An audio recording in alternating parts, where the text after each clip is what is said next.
we've got our next guest who may be having some technical trouble, but the more famous Bitcoin Luke than me, Luke Broyles. Can you hear us? Yeah, I can hear you. Can you guys at least hear me? Boy Wonder, welcome. Hey, Luke. Yeah, thank you. Yeah, sorry about my How are you video. doing? I'm doing well. I'm a little annoyed with this internet extension. I'm trying to get my camera lab, but anyway, that's all right. I'm still here. So thanks for having me. Thanks for joining us. Yeah. I had Bitcoin sunglasses on too, so you don't get to see those, but you can at least guess what color they are. So okay, all right. And how are you celebrating Infinity Day? Oh, I guess my sunglasses, my Bitcoin sunglasses. I also have a Bitcoin shirt, I guess, which is I was wearing today, not realizing it was Infinity Day this morning, but I guess it's very festive, very timely. So maybe we should buy some Bitcoin just because. Because why not? Luke, I see both Mr. Cat and Erik needs to drop out pretty soon. So yes, do you have any final thoughts for us, gentlemen, before you need to drop out? Think about how there's going to be like Bitcoin Infinity Day like in 300 years from now, and there'll be like religious procession or whatever, and like people will probably like burn like a couple Satoshis. I don't know, it'd be great because they'll be like, remember when Bitcoin Infinity Day became it was like a festival for our peoples before they even identified as their own peoples, right? And they'll be like, yeah. So we use Infinity Day to reflect on the infinite potentiality that Bitcoin opens us up to, and the hope of creating a new community like we have, just like how great-great-grandpa did long ago, and how great Uncle Hodlonaut fought in the Fork Wars, and it'll be a time of remembrance. So I'm really looking forward to our great-great-grandchildren getting to reflect on what we've done here and making this an actual holiday for our people. So I'm looking forward to having my brain in a literal jar by then and watching them do whatever they do. So I'm looking forward to seeing all these massive bronze monuments of Knut Svanholm being erected all over the world. The Space Cat is already in Riga, right? There's a Space Cat statue outside of the venue, I believe. Yeah, I hope Norway will erect the statue of you with your guitar, like ripping all in on stage. You were awesome in Prague, Knut. That thing is happening in Riga as well, it seems. Mars is putting the whole thing together. There will be another Satoshi Nakamoto event. So we did that both in Miami and Prague, and it was fucking awesome. So looking forward to making a fool out of myself again there. I enjoyed it a lot. I think I'll just drop here then, guys. Was cool to chat. Nice to meet you, Erik. And, nice to meet you too, Hodlonaut. I'll drop out as well, gentlemen, but happy Infinity Day, and I'm happy to share the mission with all you gentlemen. Yeah, I'm looking forward to seeing you at the conferences, Erik, and Hodlonaut too, if you're coming, of course. And we have to set some time aside to have these deep philosophical things. I mean, looking forward to that a lot. Yeah, me too. See you soon, gentlemen. Thank you both. Bye-bye. Thank you, guys. Bye. Luke, welcome. Hey. Thank you.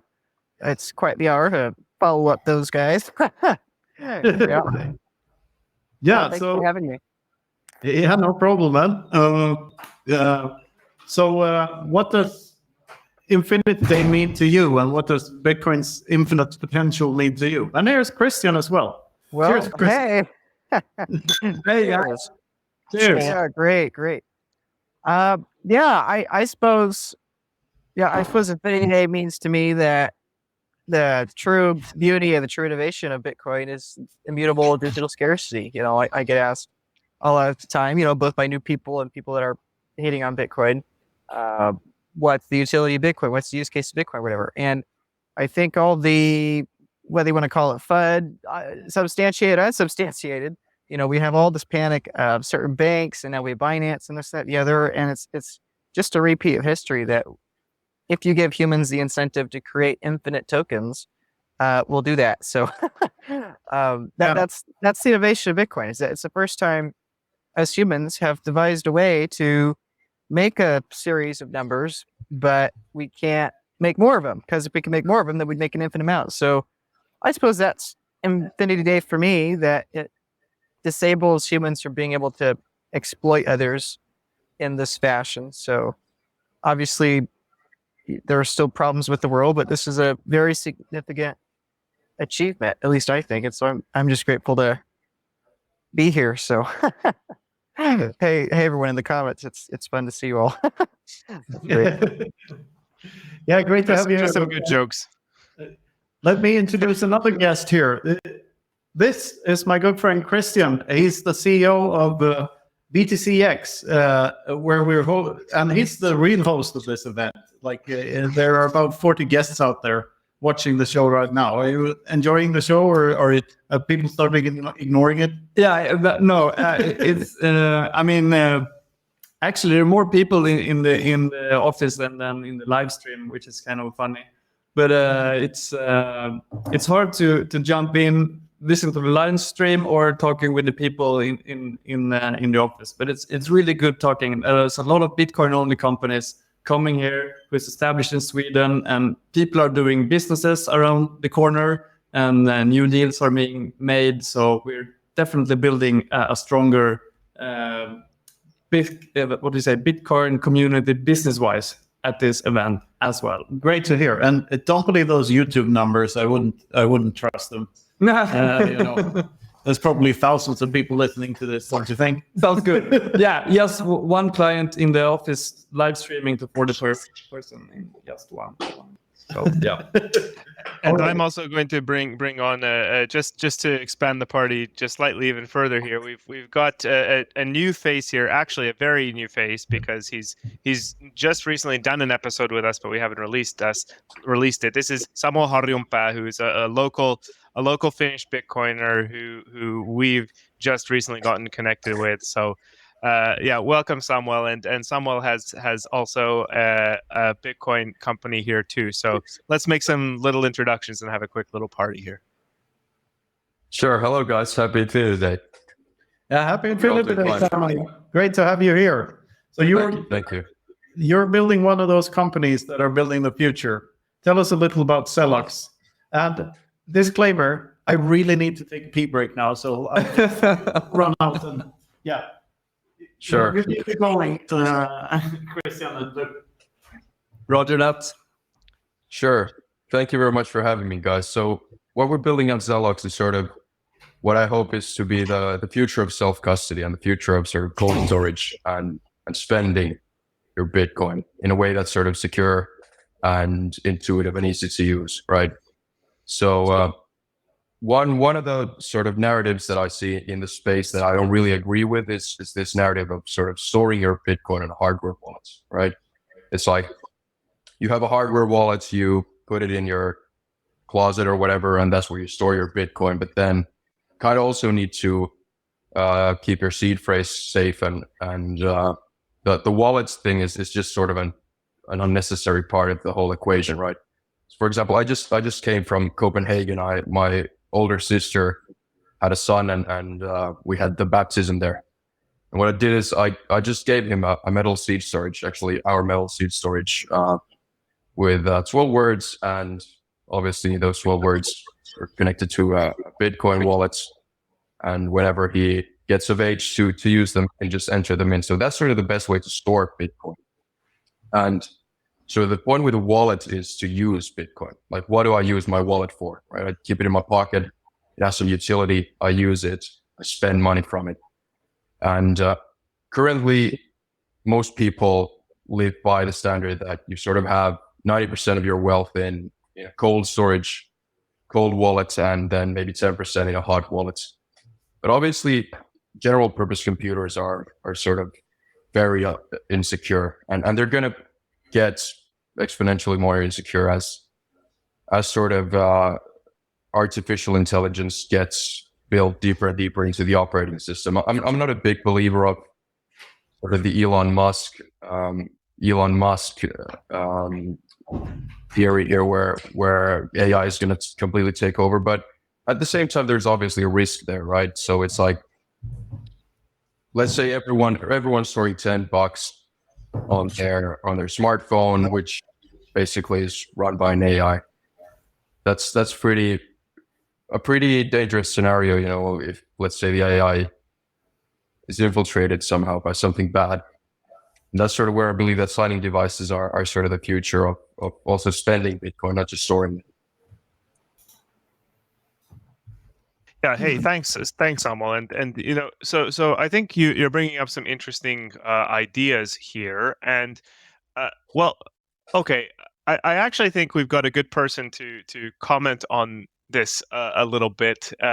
Luke, what are you thinking is some of the the trends these days in how AI is affecting Bitcoin and how that relates to self-custody? We got a lot of complicated things here.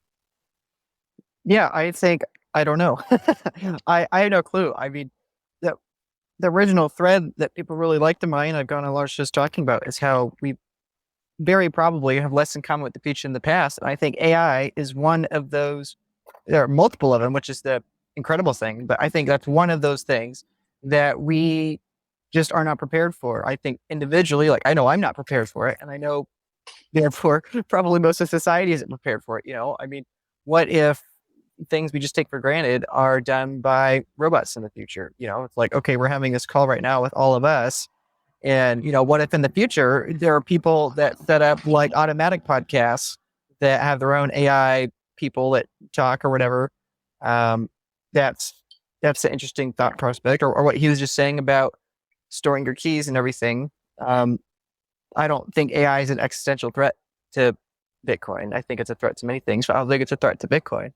But yeah, perhaps we'll have to devise or invent solutions in the future that we can barely conceive of today. And so, you know, I'm all for people experimenting and trying things. And yeah, I think the safe assumption is to say I have no idea. and I think if any of us knew, then I think it wouldn't be nearly as big of a deal as it probably is. Wonderful. Yeah. And hey, so like, I guess to contextualize this a little bit for people, I think I want to bring this a little bit to kind of the localness of Bitcoin as well, and building the local communities. Because first of all, this is what's going on over in Stockholm with the nice party over there, which I'm jealous that I can't make it. But Samuel, you're actually vaguely my example of what's going on here in Helsinki. And even though we're not physically in the same space here, we're in walking distance of each other. I could probably look outside my window and see you. And so this is just to say we connected locally through our local meetups. We connected also through Orange Pill app, which we may or may not have some people coming on to talk a little bit about more later today. But I guess, and Luke also, I've seen you doing some really cool things. You're kind of near the Canadian border, I think, a little bit, or at least you make it up to Canada, and you're in a whole bunch of places in the States. So I guess the question to the room here is how are you finding the local connections in Bitcoin these days? Luke, maybe let's start with you there. Yeah. I'm loving it. I was at a meetup in Traverse City last Wednesday, and I was in a meetup, a really large one with 100 people or so, just north of Lansing last weekend, with Mike Smith and a bunch of good Bitcoiners, a bunch of people from El Salvador. And then I was at the Toronto conference, at the Canadian Bitcoin conference back in June. So yeah, I've heard the rumor that there are more Bitcoin meetups in Michigan per capita than anywhere else in the country. I don't know if that's true, but I've heard a couple people say that now. So I think Michigan's doing pretty well. I don't know exactly why that would be. I think perhaps because there's a lot of blue collar folks here, or a lot of people that have their own wineries or farms or whatever. I think probably Michigan has that kind of feeling. Perhaps, you know, with our automotive background too, maybe we have a bit of distrust in large corporations anyway. I don't really know. But yeah, here in Michigan, it's great. And I hope that it continues to get better. The other thing too is all these groups, you know, it's not even the size they are today. It's just how quickly they've grown in the last 2 years. That's the amazing thing. That one group with 100 people. They were like a quarter of that a year ago. Some of these groups are brand new in the last year. Other groups, have gone up 5x or, doubled in the last year or two, despite Bitcoin price being down in the bear market. So, yeah, I think it's great. Great. How's it going over in Sweden, guys? Yeah, let me introduce you to Christian a bit more properly here. So Christian, you've been the CEO of BTCX for, many people don't know this, but I think the BTCX is probably the oldest Bitcoin exchange in the world at this point, right?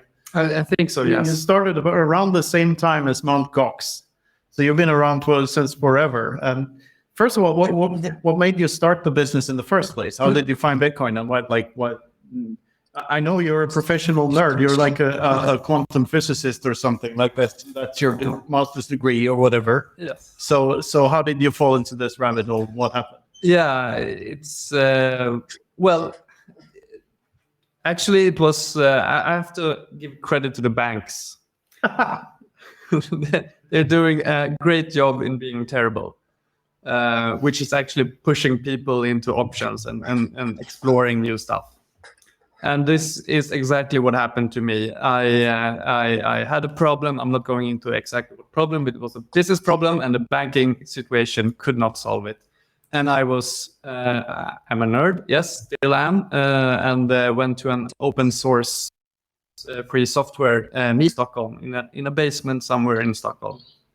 And I was complaining about the banking situation. And this guy next to me, like, hey, have you heard about Bitcoin? It's open source money. And I love open source. I was like, open source and money. I don't need a bank. I could run it from my terminal and send money to someone else in the internet. I was blown away instantly By the sheer fact that there was open source money. Yes. Yes. Yeah. What made you start the exchange then? Like, what was that process? Like, what led you up to that decision to start it? Because this is Swedish Bitcoin history for sure. It's like the first exchange in Sweden, right? Yeah. And when was that? 2011 or something ridiculous like that? Yeah, so it was spring 2011. I think Bitcoin was hovering just about below $1. And it was kind of hard to say that Bitcoin had a market price, because there was basically just one exchange, and that was Mt. Gox in Japan. So it was that was what we had. And it was basically, I wanted to buy Bitcoin. I was mining Bitcoin with my laptop. You could do that for a while, and it was quite funny. But if you wanted to actually buy Bitcoin, it was very difficult. So I did all the hassle, sent money to Japan, got my Bitcoin. And this was actually my second epiphany, when I actually, at this time, the Bitcoin wallet didn't wait for a confirmation. As soon as the Bitcoin transaction hit the mempool, it was in your wallet to spend. So I'd waited for a week to get my funds to Japan. I bought my Bitcoin and took withdraw from Mt. Gox to my own wallet. And I didn't even have time to let go of my mouse pointer until it plinged in my wallet. And I was like, holy crap. After having waited for 2 weeks to get the money, fiat money to Japan. Yes. Yeah. And at that instant, I realized this is going to change the world forever. Yeah. So that's when you decided to start the exchange. Well, not really, but I was like, okay, I have to get other people to have the same experience. Yeah. So but not the experience of waiting 10 days for the money to go to Japan. So basically, I just send a lot of money to Japan, to the Mt. Gox account. And then when people wanted to buy Bitcoin, I sent them. So in the beginning, I was actually sending Bitcoin from my own account in Mt. Gox to other people. And then it evolved into a business after a while. All right. And did you ever take self-custody instead of, leaving them on Mt. Gox? Yeah, well, we haven't really learned that lesson. Mt. Gox was the big first lesson learned about self-custody. I mean, they had Yubico, two-factor authentication. Was this classical? They had a really, big bank vault door but the rest of the garden was just an inch high, little, I don't know what to call it, but low security. An inch high fence. Maybe. Yeah. Exactly. Thank you. So yeah, so if you had just withdrawn all the Bitcoin and taking self-custody of them, Yes. instead of starting the exchange, Yes. and just hid in the shadows for 12 years, you probably have more Bitcoins than Sailor at this point. I would be some kind of quadrupillionaire. Quadrupillionaire. Imagine that. Yes. But instead, you chose the altruistic route of spreading Bitcoin to the Swedish population. Yeah. And you told me a number earlier today or yesterday, which was I found very interesting, and that's you've had around 300,000 clients over the years. Yes. Which means that there are Bitcoins in at least 300,000 Swedish hands, or 600,000 because people have two hands normally. But you're not the only exchange. There was quite early on. There was like an offshoot of BTCX that started another exchange, like the Fellow. Yes. So they, if we just take it that there's some overlap between the clients, but if we assume that Safello has an additional 100,000 over the years, because they also started pretty early on, and an additional 100,000 Swedes might have acquired Bitcoin by some other means. Like local Bitcoin was really big in Sweden. Local Bitcoins was huge until the police shut it down, sort of. It started in Finland. Yeah, Yes. but the point I'm trying to get to here is that if 500,000 Swedes have Bitcoin, which is very likely, that means that what's that? 5% of the population, right? Because there's 10 million people in this country. To me, what that sounds like is that 5% of the population have the means of are able to buy stuff for Bitcoin, goods and services. And 100% of the population are able to accept Bitcoin because all they have to do is download the goddamn wallet.